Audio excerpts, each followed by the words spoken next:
Bonjour et bienvenue dans cette émission 1000 questions à la fois, une émission destinée à tous les éducateurs de la foi des enfants, de leur plus jeune âge jusqu'à la grande adolescence. Aujourd'hui, nous allons tenter d'éclairer la lanterne de Mathilde. Mathilde a 6 ans et devant une scène de la Nativité, elle s'interroge « Est-ce que les anges existent en vrai ?» Pas forcément facile de répondre car beaucoup de chrétiens ont poussé les anges à la périphérie de leur religion. Qui sont les anges? À quoi servent-ils? Quelques éléments de réponse avec mes fidèles invités. Véronique Lemoine-Cordier. Bonjour Véronique. Bonjour Véronique. Je rappelle que vous êtes psychologue et psychothérapeute pour enfants et adolescents. Bonjour Père Henri. Bonjour. Vous êtes bibliste. Père Henri, la première question s'adresse à vous. Les anges existent-ils?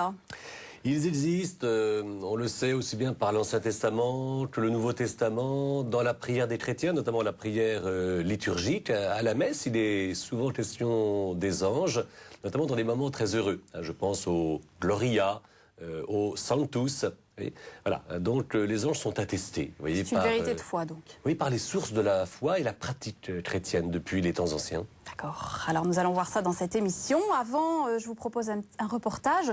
Entre merveilleux et réel invisible, les anges suscitent un imaginaire fertile chez les enfants. Ceux que nous avons rencontrés ont entre 8 et 10 ans. Écoutons-les.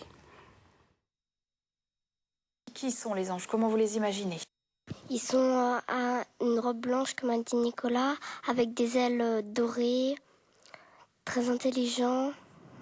Au début de la création, il y a un ange qui voulait être aussi fort que Dieu. Et comme il ne pouvait pas, c'est lui qui est devenu le diable. Il y a l'ange Gabriel, il a annoncé à Marie que si elle voulait bien être la mère du Fils de Dieu, enfin Jésus. Marie, elle a dit avoir vu un ange, mais elle ne l'a pas décrit. Il y a aussi Joseph qui a été prévenu par un ange que Marie était enceinte. Joseph, il a entendu la voix d'un ange, il ne l'a pas vu, l'ange. Il y a un ange qui a montré le chemin au berger, au roi, pour dire qu'il y avait un Messie qui allait arriver, un sauveur du monde. Les anges, par rapport aux hommes, les hommes ne sont pas sans péché.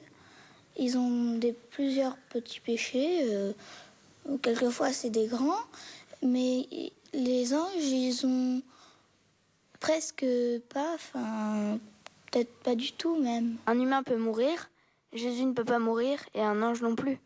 Et puis sinon, mais ce qui est différent, c'est que les hommes, tant qu'ils sont vivants, enfin qui sont sur terre, ils peuvent pas monter au ciel, alors que les anges, ils peuvent faire des allers-retours. Descendre pour faire des miracles et remonter. Ça veut dire quoi du rôle des anges, ça? Les anges servent à annoncer la bonne nouvelle parce que, par exemple, ils vont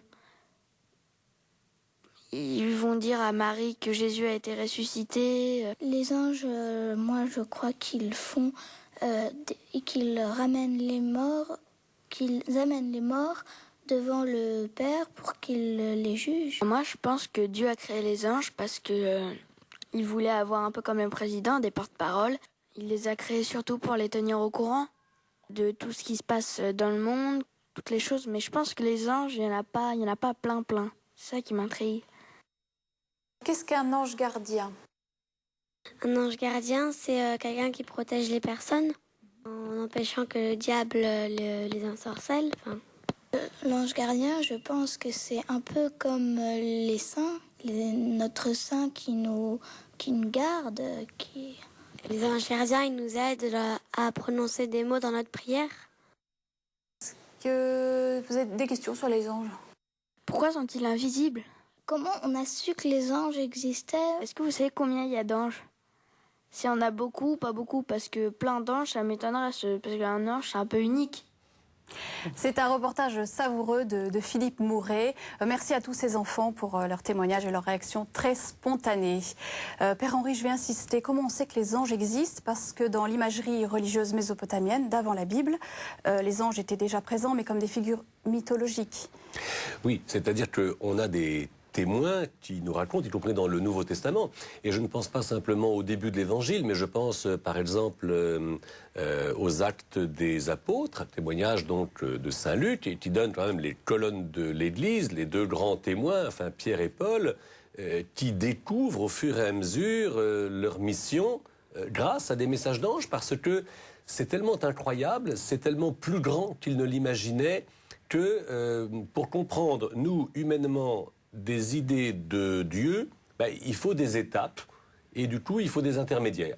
Et donc, les anges apparaissent, alors, soit de manière religieuse, on va dire, un peu spontanée, dans toutes les expressions anciennes, soit dans la Bible et le Nouveau Testament, nous avons de nouveau des intermédiaires qui permettent à Dieu de se faire entendre du côté humain ou du côté humain d'arriver à accéder vraiment à la sphère de Dieu. Véronique, pourquoi la figure de l'ange fascine-t-elle tant les jeunes enfants en particulier? Alors, un ange, c'est un être idéal, c'est un être parfait qui est à la fois très proche et à la fois aussi mystérieux. Et pour de jeunes enfants qui sont quand même beaucoup dans l'imaginaire, voilà, ça fait partie d'un monde merveilleux dans lequel on peut retrouver à la fois des anges, mais aussi des fées, des magiciens. Voilà. Mais je crois que c'est quand même une figure bienveillante et bonne. Un ange, il incarne la beauté et la bonté. Et ça ne peut qu'attirer les enfants. Mais la difficulté, c'est en effet, ça attire les enfants. Comment faire en sorte que les anges ne restent pas un pur produit de l'imaginaire auquel qu'on va rejeter finalement quand on sera adolescent, comme on rejette le Père Noël très vite? Voilà, alors je crois que c'est très important de parler des anges à des tout-petits, parce que justement, de toutes les manières, ils l'intègrent très facilement du fait de cet imaginaire. Et de continuer à leur en parler, en les priant peut-être dans la prière familiale, en invoquant son ange gardien. Oui, on va voir comment tout à l'heure, oui. Comme disait le Père Henri tout à l'heure, c'est effectivement de rappeler ce qu'est le Gloria, ce qu'est le Sanctus. C'est quand même, le Gloria, c'est le chant des anges quand Jésus est né. Donc ça montre bien l'importance qu'ils ont, et puis aussi de leur montrer combien ils sont présents à profusion, aussi bien dans l'Ancien comme dans le Nouveau Testament. Alors, je voudrais revenir sur la fonction de l'imaginaire dont vous avez parlé tout à l'heure. Quelle est la fonction de l'imaginaire dans la construction d'un enfant? Alors, ça vaudrait une émission complète. Bien sûr, on fera.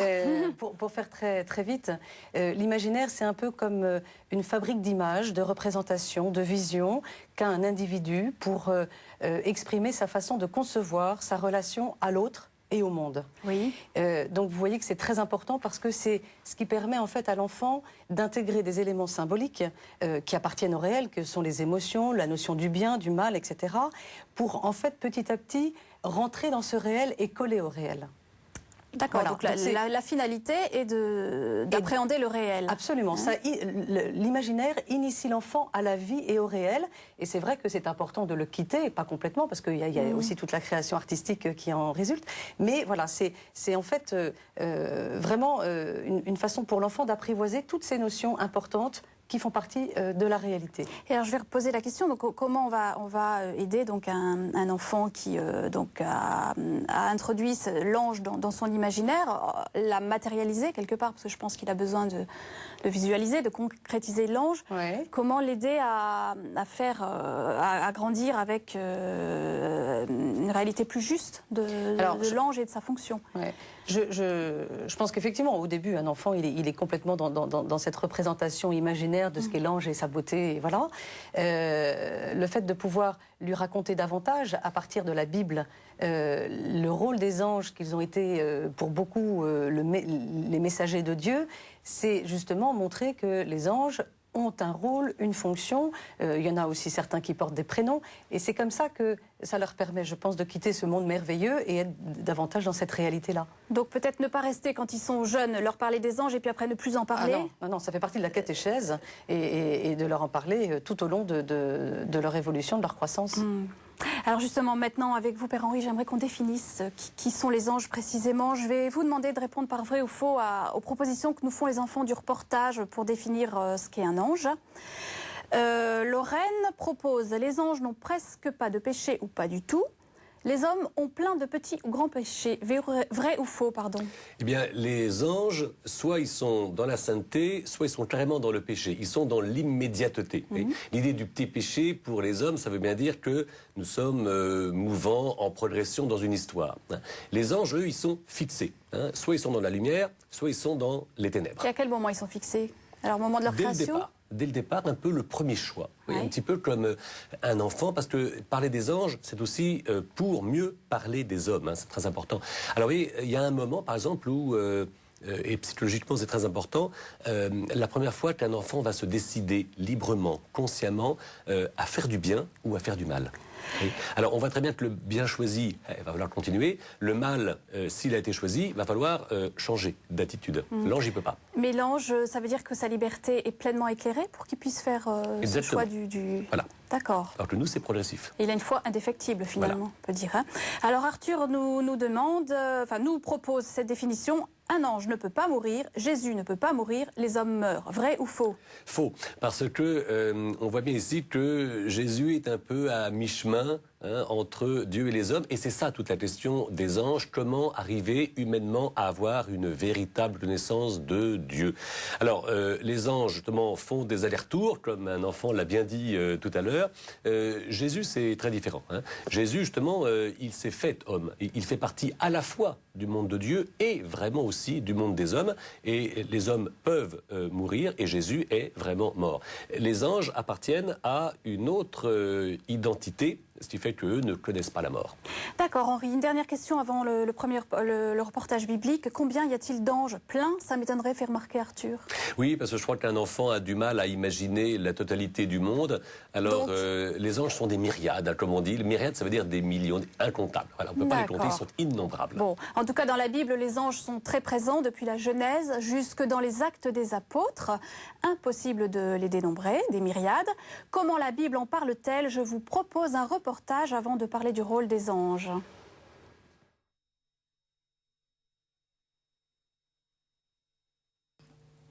Dieu est le créateur du ciel et de la terre, c'est-à-dire du monde visible et invisible. La terre, c'est le monde des hommes, des créatures corporelles. Le ciel est le monde de Dieu et de sa gloire. Il désigne les créatures spirituelles, telles les anges qui entourent le Seigneur. Les anges sont de purs esprits, des créatures immortelles, douées de volonté. Dans l'évangile de Matthieu, Jésus explique qu'il contemple constamment la face de son Père qui est aux cieux. Les anges sont créés pour servir Dieu et être ses messagers. Dans la Bible, les anges sont présents dès la Genèse. Au chapitre 22, par exemple, Dieu demande à Abraham de sacrifier son fils unique, Isaac. Abraham, plein de confiance en Dieu, va sur la montagne, étend Isaac sur l'autel et prend un couteau. Mais l'ange du Seigneur retient la main d'Abraham et lui dit de sa part « Ne lui fais aucun mal. Je sais maintenant que tu crains Dieu. Toutes les nations seront bénies à cause de ta confiance. » Sur la montagne de l'Horeb, un ange révèle à Moïse la présence de Dieu, au cœur d'un buisson qui brûle sans se consumer. Pendant les 40 ans de traversée du désert, un ange veille sur le peuple hébreu et le mène jusqu'en terre promise. Dans le Nouveau Testament, l'ange Gabriel s'adresse à Marie de la part de Dieu. « Réjouis-toi, comblée de grâce. Tu enfanteras un fils et tu l'appelleras Jésus, le Fils du Très-Haut. L'Esprit Saint viendra sur toi. Rien n'est impossible à Dieu. » C'est encore un ange qui annonce aux bergers la bonne nouvelle de la naissance de Jésus. « Aujourd'hui, vous est né un sauveur, dans la ville de David. » Alors une troupe nombreuse d'anges loue Dieu en disant « Gloire à Dieu, au plus haut des cieux et paix sur la terre, aux hommes qu'il aime. » La nuit de Noël, les chrétiens chantent ce Gloria des anges. Puis les anges protègent la Sainte Famille, car à peine né, Jésus est menacé de mort par le roi Hérode. Un ange prévient les mages de ne pas retourner voir le roi pour lui faire connaître où se trouve Jésus. Tandis qu'un autre ange apparaît en songe à Joseph pour lui dire de s'enfuir en Égypte avec Marie et l'enfant Jésus. Au jardin des Oliviers, la veille de son arrestation, un ange fortifie Jésus. Il manifeste la présence et la fidélité de Dieu qui n'abandonnera pas son Fils au pouvoir de la mort. D'ailleurs, ce sont les anges qui annoncent aux femmes la résurrection du Christ devant le tombeau vide. Dans les Actes des Apôtres, les anges conduisent Pierre et Paul dans leur mission. il nous guide aussi pour nous faire grandir dans la connaissance et l'amour de Dieu. C'est un reportage que vous pouvez télécharger de manière isolée sur le site de Catéo et que vous pouvez utiliser donc de manière familiale ou comme support en catéchèse ou en aumônerie. Père Henri, on va revenir au rôle des anges. Quel est-il dans la Bible et dans la réalité d'aujourd'hui? Et pour y répondre, je vais vous proposer, toujours pareil, comme tout à l'heure, de jouer au jeu du vrai ou faux en reprenant les assertions des enfants. Lorraine nous dit « Les anges amènent les morts devant le Père pour qu'il les juge. Vrai ou faux ?» Oui, pourquoi pas. Hein, c'est une bonne idée.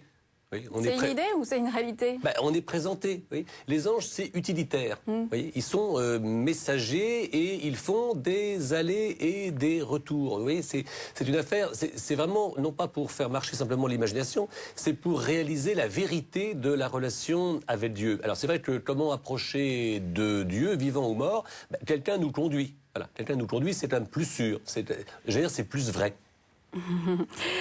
Dieu a créé les anges pour qu'ils les tiennent au courant de tout ce qui se passe dans le monde. Arthur, vrai ou faux?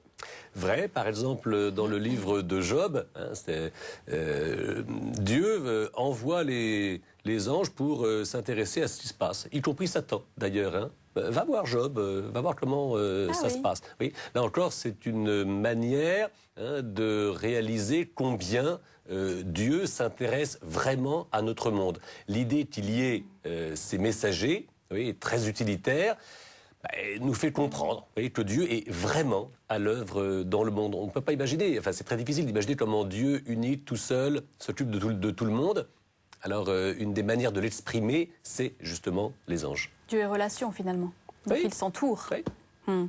Et il nous fait partager aussi ce qu'il veut nous... Sa présence et son dessein. Son dessein, exactement.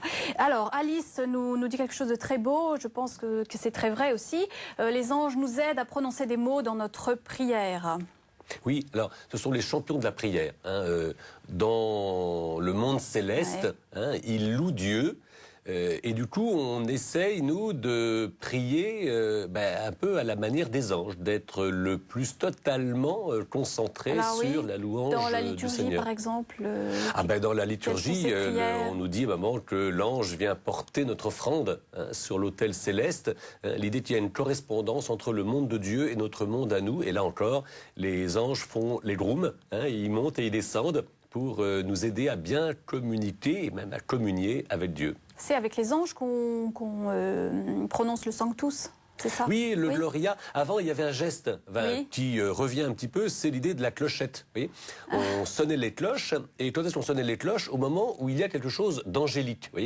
On sonne au Gloria, on sonne au Sanctus, on sonne à l'élévation. Parce qu'à l'élévation, justement, il y a l'idée que l'offrande du corps du Christ, à la fois descend et monte. Et donc, ce sont les anges qui font le travail.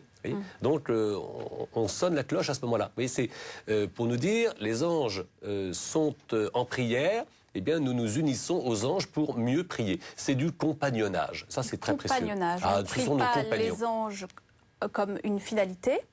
Non. Ils sont avec nous. Dieu nous les donne, pour nous aider à avancer. Et alors, on s'adresse à eux, je dirais, comme un compagnon, comme un ami, comme un camarade. On avance ensemble. Alors, comme eux sont invisibles, on imagine qu'ils sont là pour nous aider et non pas l'inverse. Justement, est-ce qu'il faut inviter nos enfants à prier leurs anges gardiens Au moins leur parler. Leur parler, oui. On prie Dieu, on prie les saints. Alors, comme les anges bons sont dans la sainteté, pourquoi pas. Mais j'insisterai plutôt sur l'aspect de compagnonnage utilitaire. Pour bien mesurer les étapes que nous avons à franchir avec Dieu. Alors, ceux qui ont déjà franchi toutes les étapes nous encouragent. Et dans le reportage, on avait cette très belle image de l'ange à Gethsémani qui vient fortifier Jésus pour affronter le drame de la Passion. Véronique, comment parler des anges à nos enfants? Enfin, comment? Et puis, faut-il leur en parler? Vous allez dire oui. Est-ce que vous pouvez compléter ce que Henri propose? Il faut en parler, comme on le disait effectivement très tôt, mais de plus en plus aussi leur montrer que ce sont de vraies créatures, pas le fruit de l'imagination, comme peuvent l'être les fées, les sorcières, etc. Mais ce sont de vraies créatures qui sont bonnes, qui sont avec Dieu, qui louent, comme disait le Père Henri tout à l'heure, qui servent Dieu, qui louent Dieu.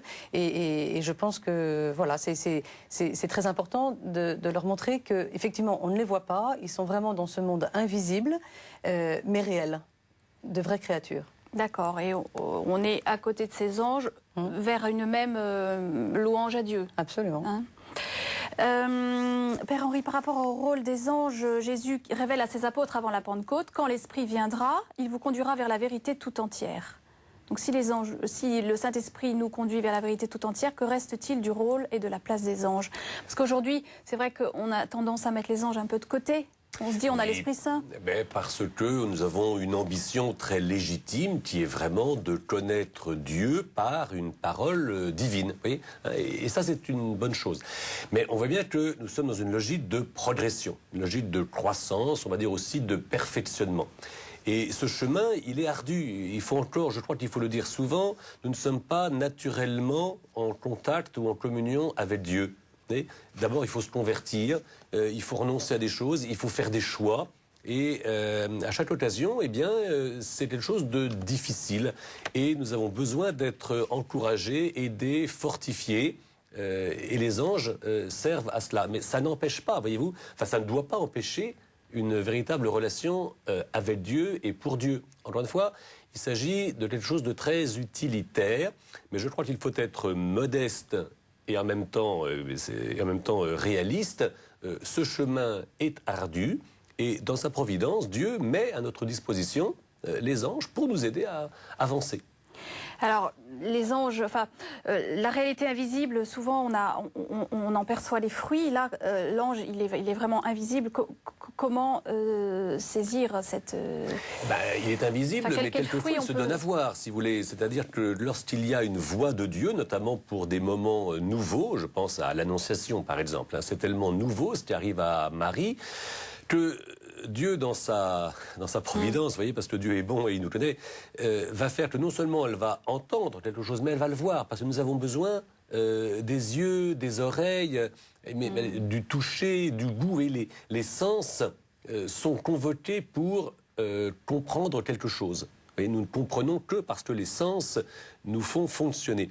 Et les anges représentent donc quelque chose de, en même temps que d'invisible. L'invisible caractérisant Dieu, ce sont des moments où Dieu se donne à voir. Je pense par exemple à l'ange dans le buisson ardent. Vous voyez, on nous dit l'ange de Dieu appela Moïse et après c'est Dieu qui parle. Voilà. Et comment entendre Dieu? Alors voilà, l'ange se donne à voir et à entendre pour mettre en contact avec Dieu. Mais on a besoin, nous, de nous préparer pour, dans notre condition, avec nos 5 sens. Avec nos 5 sens, arriver à entendre Dieu. Ce qui fait qu'on les représente, alors chargés de lumière, ils jouent de la musique, ils sont beaux. Voyez, voilà. Oui, Louis, avec un encensoir. Donc ça sent bon, ils jouent de la musique, ils sont beaux à voir, beaux à entendre.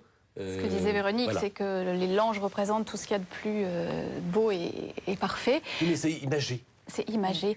Véronique, justement, donc cette question du réel invisible, comment, quelles expériences on peut proposer à un jeune enfant pour lui faire comprendre qu'il existe des choses en dehors de la réalité visuelle? C'est difficile, même pour les adultes d'ailleurs. Bien sûr. Je pense que c'est en prenant des exemples tout simples, en disant à des enfants, des microbes, on ne les voit pas, mais ça produit bien des maladies. Oui, sauf que ça, c'est du réel. Et qu'on peut les voir au microscope quand même. Oui, on peut les voir au microscope, mais ça permet quand même de leur faire comprendre qu'il y a des choses qui peuvent, enfin, il y a des êtres, des créatures qui peuvent agir sans qu'on puisse les voir. Dieu, on le voit pas, et pourtant il existe. Le vent, on le voit pas, et on voit pourtant son action, on entend son action. La pensée aussi. La pensée aussi, oui.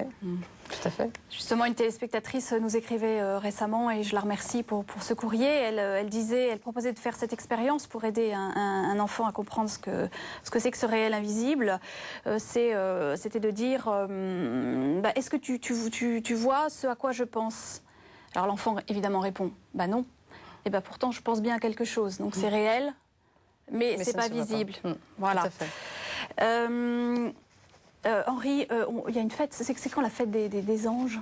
Alors, il y en a deux, et elles sont d'ailleurs très proches. Il y a le 29 septembre, oui, où nous fêtons 3 archanges qui ont des noms, donc qui sont des chefs d'anges, on va dire, Michel, Gabriel, Raphaël, qui jouent un rôle particulier dans la Bible, qui ont des noms qui sont tous référés à Dieu. Elle, c'est le nom de Dieu. Donc Michel, qui est comme Dieu, Dieu est unique. Gabriel, force de Dieu. Raphaël, Dieu guérit. Voilà, oui, ce sont des noms théophores. C'est une fête, donc le 29 septembre, et puis 3 jours après, le 2 octobre, nous fêtons les anges gardiens. Et on se réfère à l'évangile où Jésus dit, prenez soin des enfants, ne les scandalisez pas. Leurs anges voient Dieu. Voilà. Merci, Henri. Une magnifique manière de montrer que nous sommes tous à l'image de Dieu. Merci beaucoup à tous les deux. C'est la fin de notre émission. Merci à vous pour votre fidélité. Vous pouvez revoir cette émission sur le site de KTO, www.ktotv.com. Je serai ravie d'accueillir toutes vos réactions, vos interrogations par courrier à l'adresse qui s'affiche sur votre écran. Ou bien vous pouvez m'écrire également par email, 1000 questions au pluriel, @ktotv.com. Je vous donne rendez-vous la semaine prochaine avec cette question. C'est quoi la Toussaint? Qui sont les saints? Est-ce que c'est possible, nous, d'être saints? On n'est pas parfait. Bonne semaine à tous.